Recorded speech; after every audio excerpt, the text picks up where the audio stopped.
देवराजसेव्यमानपावनाङ्घ्रिपङ्कजं व्याळयज्ञसूत्रमिन्दुशेखरं कृपाकरं नारदादियोगिवृन्दवन्दितं दिगम्बरं काशिकापुरादिनाथकालभैरवं भजे।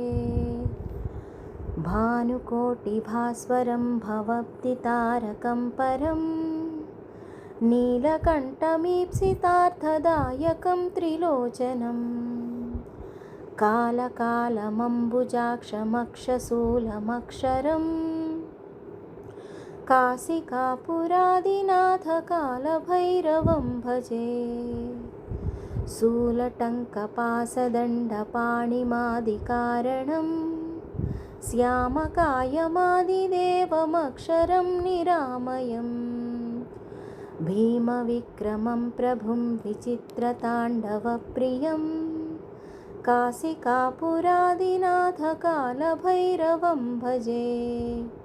भुक्तिमुक्तिदायकं प्रशस्तचारुविग्रहं भक्तवत्सलं स्थिरं समस्तलोकविग्रहं निक्वणन्मनोज्ञहेमकिङ्किणीलसत्कटिं काशिकापुरादिनाथकालभैरवं भजे।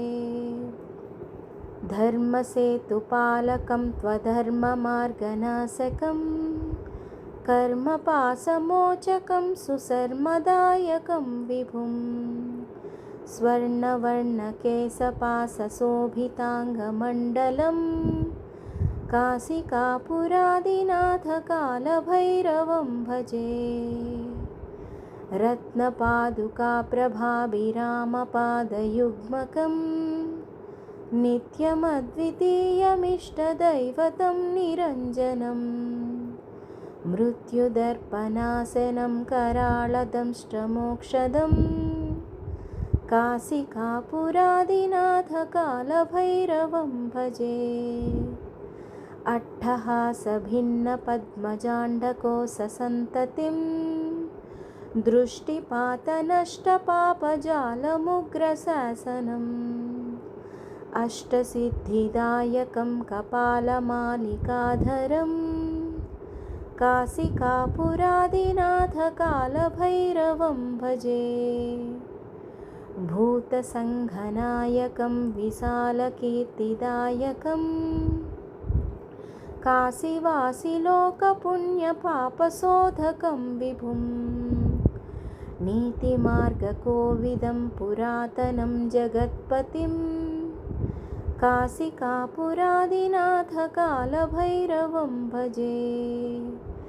कालभैरवाष्टकं पठन्ति ये मनोहरं ज्ञानमुक्तिसाधनं विचित्रपुण्यवर्धनं शोकमोहलोभदैन्यकोपतापनाशनं ते प्रयान्ति कालभैरवाङ्घ्रिसन्निधं ध्रुवम्।